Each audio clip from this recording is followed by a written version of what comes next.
MDH ಚನ masala. ಈಗ ಕಡಲೆ ಇರಲಿ, ಹಲಸಂಡೆ ಬೀಜ, ಕಪ್ಪು ಕಡಲೆ ಅಥವಾ ಬಿಳಿ ಕಡಲೆ, ಎಲ್ಲವೂ ಸ್ವಾದಿಷ್ಟವಾಗುತ್ತೆ. ಹೃದಯಾಘಾತದಿಂದ ಇಂಜಿನಿಯರಿಂಗ್ ವಿದ್ಯಾರ್ಥಿ ಸಾವು, ಪೋಷಕರ ಆಕ್ರಂದನ. ಈ ಸುದ್ದಿಯನ್ನು ನೋಡೋಣ ಕರ್ನಾಟಕ ನ್ಯೂಸ್ ಟಾಪ್ನಲ್ಲಿ. ಚಾಲಕನ ನಿಯಂತ್ರಣ ತಪ್ಪಿ ವರದಾ ನದಿಗೆ ಟ್ರ್ಯಾಕ್ಟರ್ ಉರುಳಿದ್ದು ಟ್ರ್ಯಾಕ್ಟರ್ನಲ್ಲಿ ಇದ್ದ ಮೂವರನ್ನ ರಕ್ಷಿಸಲಾಗಿದೆ. ಹಾವೇರಿ ತಾಲೂಕಿನ ಮರಡೂರು ಗ್ರಾಮದ ಬಳಿ ಟ್ರ್ಯಾಕ್ಟರ್ ಮೆಣಸಿನಕಾಯಿ ತುಂಬಿಕೊಂಡು ಮಾರ್ಕೆಟ್ಗೆ ಹೊರಟಿತ್ತು. ಆದರೆ ಚಾಲಕನ ನಿಯಂತ್ರಣ ತಪ್ಪಿ ನದಿಗೆ ಪಲ್ಟಿ ಹೊಡೆದಿತ್ತು. ಸ್ಥಳಕ್ಕೆ ಬಂದ ಅಗ್ನಿಶಾಮಕ ದಳದ ಸಿಬ್ಬಂದಿಯಿಂದ ರಕ್ಷಣಾ ಕಾರ್ಯ ನಡೆಸಿದ್ದಾರೆ. ಬ್ರಿಡ್ಜ್ಕಂ ಬ್ಯಾರೇಜ್ಗೆ ತಡೆಗೋಡೆ ನಿರ್ಮಿಸುವಂತೆ ಸ್ಥಳೀಯರು ಆಗ್ರಹಿಸಿದ್ರು. ಮಧ್ಯರಾತ್ರಿ ಎಟಿಎಂ ದರೋಡೆ ಮಾಡ್ತಾ ಇದ್ದ ಖದೀಮ ಲಾಕ್ ಆಗಿದ್ದಾನೆ. ಬಳ್ಳಾರಿಯಲ್ಲಿ ನೈಟ್ ಬೀಟ್ ಪೊಲೀಸರ ಕಾರ್ಯಾಚರಣೆ ನಡೆಸಿ ಆಂಧ್ರದ ಅನಂತಪುರ ಮೂಲದ ವೆಂಕಟೇಶ್ನನ್ನ ಬಂಧಿಸಿದ್ದಾರೆ.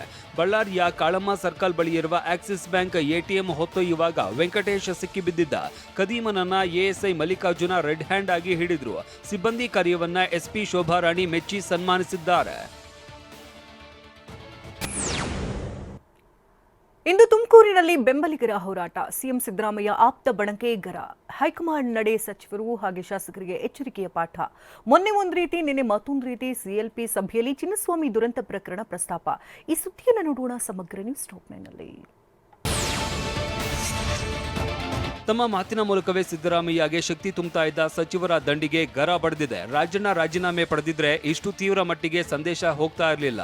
ಆದರೆ ಯಾವಾಗ ಹೈಕಮಾಂಡ್ ಸಿಎಂಗೆ ರಾಜಣ್ಣರನ್ನ ವಜಾ ಮಾಡಲೇಬೇಕು ಎಂಬ ನಿರ್ದೇಶನ ಕೊಟ್ಟಿತೋ ಆಗ ಇಡೀ ಕೈಪಡೆಯೇ ಆಘಾತಕ್ಕೆ ಒಳಗಾಗಿದೆ. ಈ ರೀತಿಯಾಗಿ ಸಿದ್ದರಾಮಯ್ಯನವರ ಆಪ್ತರನ್ನ ಟಾರ್ಗೆಟ್ ಮಾಡ್ತಾ ಇರೋದು ನಿಜನಾ ಸರ್? ಸೆಟಲ್ಮೆಂಟ್ಗಳು ಅಂತ ಅದೆಲ್ಲ ಹೇಳಲಿಕ್ಕೆ ಆಗೋಲ್ಲ. ಅದೇ ಹುಷಾರಾಗಿರ್ಬೇಕಂತ ಹೇಳಿದ್ರಲ್ಲ, ರಾಜಕೀಯದಲ್ಲಿ ಇದ್ದೇ ಇರೋದು ಅದೇನೋ ನಾ ಹೆಚ್ಚು ನೀ ಹೆಚ್ಚು ಅನ್ನೋದು. ಸೊ ನಮ್ಮ ಪಾಲಿನ ಹುಷಾರಿದ್ರೆ ಇಂಥ ಘಟನೆಗಳ ಸಂಭವಿಸೋದಿಲ್ಲ. ನೋಡಿ, ರಾಜಕಾರಣದಲ್ಲಿ ಷಡ್ಯಂತ್ರ ಇರ್ತಕ್ಕಂಥದ್ದೇ ಸಹಜವೇ. ಅದನ್ನೆಲ್ಲ ಮೀರಿ ನಾವು ರಾಜಕಾರಣದಲ್ಲಿ ಇರ್ತೀವಿ. ಅದರಲ್ಲೂ ಸಹ ದುರ್ಬಲ ವರ್ಗದವರು, ಅದು ಪರಿಶಿಷ್ಟ ಜಾತಿ, ಪರಿಶಿಷ್ಟ ಪಂಗಡ, ಹಿಂದುಳಿದವರು, ಅಲ್ಪಸಂಖ್ಯಾತರು ರಾಜಕಾರಣದಲ್ಲಿ ಇರಬೇಕಂದ್ರೆ ಈ ಷಡ್ಯಂತ್ರಗಳನ್ನ ನಾವು ಎದುರಿಸ್ತಾನೆ ಇರಬೇಕಾಗುತ್ತೆ. ಇದು ರಾಜಣ್ಣವ್ರಿಗೂ ಸಹ ಒಂದು ಪಾಠ ಅಂತ ನನಗೆ ಅನ್ಸುತ್ತೆ.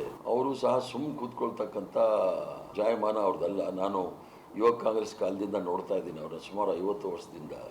ಸ್ವಲ್ಪ ನಿಷ್ಠುರವಾದಿ, ಮಾತಾಡೋದ್ರಲ್ಲಿ ಬಹಳ ನೇರವಾಗಿ ಮಾತಾಡ್ತಕ್ಕಂಥ ಜನ. ಮುಂದೆ ನಾವೆಲ್ಲರೂ ಸಹ ಅವ್ರಲ್ಲಿ ಮಾತಾಡಿ ಇದಕ್ಕೊಂದು ಪರಿಹಾರ ಹುಡುಕಕ್ಕೆ ಪ್ರಯತ್ನ ಮಾಡ್ತೇವೆ.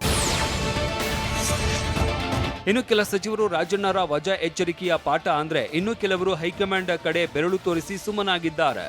ಕಾರಣ ಅಷ್ಟು ವಿವರವಾಗಿ ನನಗೆ ಗೊತ್ತಿಲ್ಲ. ಆದರೆ ಹೈಕಮಾಂಡು ಡಿಸಿಷನ್ ತಗೊಂಡಿದೆ. ನಮ್ಮಲ್ಲಿ ನಮ್ಮ ಪಕ್ಷದಲ್ಲಿ ಹೈಕಮಾಂಡು ಡಿಸಿಷನ್ ಅನ್ನು ನಾವೆಲ್ಲ ಗೌರವಿಸ್ತೇವೆ. ಆದರೆ ಏನಕ್ಕೆ ಅಂತ ಹೇಳಿ ಇನ್ನೂ ಕೂಡ ಸ್ಪಷ್ಟವಾಗಿ ನಮ್ಮವರೆಗೆ ಗೊತ್ತಿಲ್ಲ. ಅದು ಅಧ್ಯಕ್ಷರಿಗೆ ಗೊತ್ತಿರ್ಬೋದು, ಮುಖ್ಯಮಂತ್ರಿಗಳಿಗೆ ಗೊತ್ತಿರ್ಬೋದು. ಎಲ್ಲರೂ ನಾವೆಲ್ಲ ಕಾಂಗ್ರೆಸ್ನವರೆಲ್ಲ ದೋಸ್ತಿಗಳೇ, ಎಲ್ಲ ಒಂದೇ. High command supreme. ನಮಗೆ ಅವ್ರು ಏನು ಹೇಳ್ತಾರೆ ಅದು ಫೈನಲ್. ನಾವೆಲ್ಲ ಒಂದು ಪಕ್ಷದ ಚೌಕಟ್ಟಲ್ಲಿ ಕೆಲಸ ಮಾಡಬೇಕಾಗುತ್ತೆ. ನಮ್ಮ ಪಕ್ಷಕ್ಕೆ ಡ್ಯಾಮೇಜ್ ಆಗೋ ಸ್ಟೇಟ್ಮೆಂಟ್ಗಳನ್ನ ನಾವು ಕೊಡಬಾರ್ದು. ಫಸ್ಟು ಪಕ್ಷ ಮುಖ್ಯ. ಪಕ್ಷಕ್ಕೋಸ್ಕರ ಸುಮಾರು ಜನ ತ್ಯಾಗ ಮಾಡಿರೋವ್ರೆ, ಕೆಟ್ಟರವ್ರೆ. ಅದ್ರ ಮಧ್ಯದಾಗ ನಾವು ಪಕ್ಷಕ್ಕೆ ಡ್ಯಾಮೇಜ್ ಆಗ್ತಕ್ಕಂಥ ಕೆಲಸಗಳನ್ನ ನಾವು ಯಾರೂ ಮಾಡಬಾರ್ದು. ನಾವೆಲ್ಲ ಪಕ್ಷ ಹೆಂಗೆ ಹೇಳ್ತು ಹಂಗೆ ಹೋಗ್ಬೇಕಷ್ಟೇ. ಈ ಡಿಸಿಷನ್ ತಗೊಂಡ್ರೆಲ್ಲ ಹೈಕಮಾಂಡ್ನವರು, ಅವ್ರದ್ದು ಏನು ಡಿಸಿಷನ್ ತಗೊಂತಾರೋ ಅದಕ್ಕೆಲ್ಲ ನಾವು ಭದ್ರಾಗಿರ್ಬೇಕಷ್ಟೇ. ಈ ಮಧ್ಯೆ ಮೊನ್ನೆ ರಾಜಣ್ಣ ತನ್ನ ಸ್ನೇಹಿತ ಆಪ್ತ ಮಿತ್ರ ಎಂದಿದ್ದ ಡಿಕೆ ನಿನ್ನೆ ಬಾಯಿಗೆ ಬೀಗ ಹಾಕಿದ ಸನ್ನೆ ಮಾಡಿ ವಿಧಾನಸೌಧದ ಒಳಗೆ ಹೋಗಿದ್ರು. ಡಿಸಿಎಂ ಡಿಕೆ ನಡೆ ಸಾಕಷ್ಟು ಕುತೂಹಲ ಹುಟ್ಟಿಸಿದೆ. ರಾಜಣ್ಣ ನನ್ನ ಆಪ್ತ ಮಿತ್ರರು, ನನ್ನ ಸ್ನೇಹಿತರು. 25 ವರ್ಷದಿಂದ ಜೊತೆಗೆ ರಾಜಕಾರಣ ಮಾಡ್ಕೊಂಡು ಬಂದಿದ್ದವರು.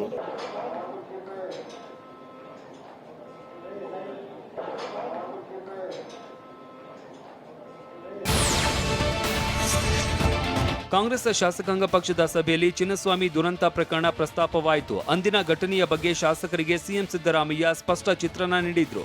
ಸದನದಲ್ಲಿ ವಿರೋಧ ಪಕ್ಷದ ಆರೋಪಗಳಿಗೆ ಸ್ಪಷ್ಟ ಉತ್ತರ ನೀಡಬೇಕು ಅಂತ ಶಾಸಕರಿಗೆ ಇದೇ ವೇಳೆ ಸಿಎಂ ಸಲಹೆ ನೀಡಿದ್ರು. ಸಿಎಂ ನೇತೃತ್ವದಲ್ಲಿ 2 ರಿಂದ 3 ತಿಂಗಳಿಗೊಮ್ಮೆ ಜಿಲ್ಲಾವಾರು ಉಸ್ತುವಾರಿ ಸಚಿವರು ಶಾಸಕರ ಸಭೆ ನಡೆಸುವುದು ಸೂಕ್ತ. ಇದರಿಂದ ಉಸ್ತುವಾರಿ ಸಚಿವರು ಶಾಸಕರ ಸಮಸ್ಯೆ ಪರಿಹಾರವಾಗುತ್ತೆ ಅಂತ ಸಿಎಲ್ಪಿ ಮೀಟಿಂಗ್ನಲ್ಲಿ ಶಾಸಕ ಬಿಆರ್ ಪಾಟೀಲ್ ಸಲಹೆ ನೀಡಿದ್ರು. ಇದೇ ವೇಳೆ ಶಾಸಕರಂತೆ ತಮಗೂ ಹೆಚ್ಚುವರಿ ಅನುದಾನ ನೀಡಬೇಕು ಎಂಬ ಎಂಎಲ್ಸಿಗಳ ಬೇಡಿಕೆಯನ್ನ ಸಿಎಂ ನೇರವಾಗಿ ನಿರಾಕರಿಸಿದ್ರು. ವಿವಿಧ ಬೇಡಿಕೆ ಈಡೇರಿಕೆಗೆ ಆಗ್ರಹಿಸಿ ಆಶಾ ಕಾರ್ಯಕರ್ತೆಯರು ಕಲಬುರಗಿಯಲ್ಲಿ ಅಹೋರಾತ್ರಿ ಧರಣಿ ನಡೆಸಿದ್ದಾರೆ. ಮಳೆ ನಡುವೆನೂ ಆಶಾ ಕಾರ್ಯಕರ್ತೆಯರು ಡಿಸಿ ಕಚೇರಿ ಮುಂದೆ ಧರಣಿ ನಡೆಸಿದ ಕೆಲವರಿಗೆ ಕನ್ನಡ ಭವನದಲ್ಲಿ ಆಶ್ರಯ ನೀಡಲಾಗಿದೆ.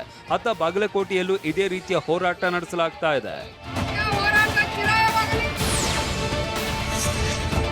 ಸಾರಿಗೆ ಸಂಸ್ಥೆ ಬಸ್ನ ಮೇಲ್ಚಾವಣಿ ಸೋರಿಕೆಯಿಂದಾಗಿ ಪ್ರಯಾಣಿಕರ ಪರದಾಟ ನಡೆಸಿರುವ ಘಟನೆ ಹಾವೇರಿಯಲ್ಲಿ ನಡೆದಿದೆ. ಹಾವೇರಿಯಿಂದ ಮೇಲ್ಮರಿಗೆ ತೆರಳುತ್ತಾ ಇದ್ದ KA25F2909 ಬಸ್ನಲ್ಲಿ ಜನ ಛತ್ರಿ ಹಿಡಿದು ಪ್ರಯಾಣಿಸಿದ್ದಾರೆ. ಸಾರಿಗೆ ಸಂಸ್ಥೆ ಬಸ್ನ ದುರಸ್ತಿಗೆ ಪ್ರಯಾಣಿಕರು ಹಿಡಿಶಾಪ ಹಾಕಿದ್ರು.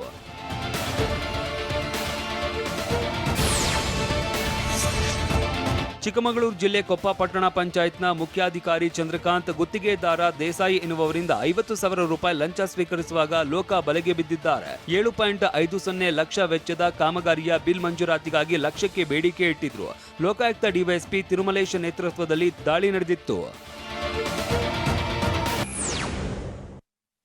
ವಾಹ್, ಯಾಕೆ ಈಗ ಬಂತ ಸ್ವಾದ? ಖಂಡಿತ ಈಗ ಬಂತು ಅಸಲಿ ಸ್ವಾದ. MDH chunky chaat masala life ಅಲ್ಲಿ ಅಸಲಿ ಸ್ವಾದ ತರುತ್ತೆ. ಅಸಲಿ ಮಸಾಲ, ಎಸ್ ಎಸ್ MDH